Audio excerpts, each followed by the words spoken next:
धुळे लोकसभा निवडणुकीच्या मतमोजणीला पुढील काही क्षणामध्येच सुरुवात होणार आहे।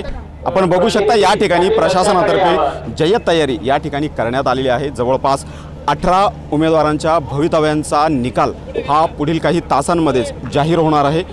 यासाठी पोलीस प्रशासनातर्फे सर्वतोपरी खबरदारीचे उपाय योजण्यात आले आहेत। आपण बघू शकता या ठिकाणी मोठ्या प्रमाणात पोलीस फौजफाटा या ठिकाणी तैनात करण्यात आलेला आहे। आपण बघू शकता थोड्याच वेळामध्ये या सर्व मतमोजणी प्रक्रियेला सुरुवात होणार आहे। जवळपास 18 उमेदवारांच्या भवितव्याचा निकाल हा पुढील काही तासांमध्येच जाहीर केला जाणार आहे।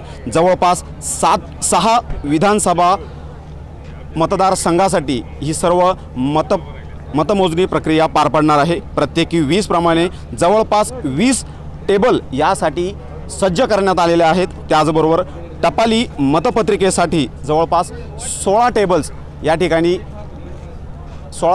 ठिकाणी ठेवण्यात आलेले आहेत आणि या सर्व मतमोजणी दरम्यान कुठल्याही प्रकारची अनुचित प्रकार घडू नये यासाठी पोलीस प्रशासन या ठिकाणी सज्ज असल्याचं आपल्याला बघावयास मिळत आहे।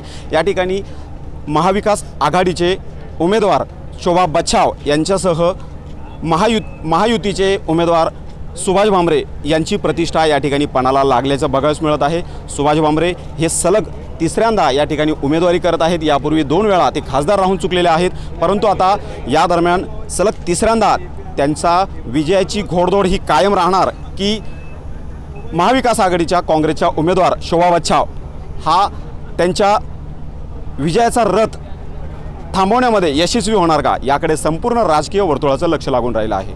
धुळ्यावरून भूषण आहिरे, साम टीव्ही न्यूज। देश विदेशातील प्रत्येक घडामोडींचे लाईव्ह अपडेट मिळवण्यासाठी आता साम टीव्हीच्या सर्व सोशल मीडिया प्लॅटफॉर्मला लाईक, फॉलो आणि सबस्क्राईब करा।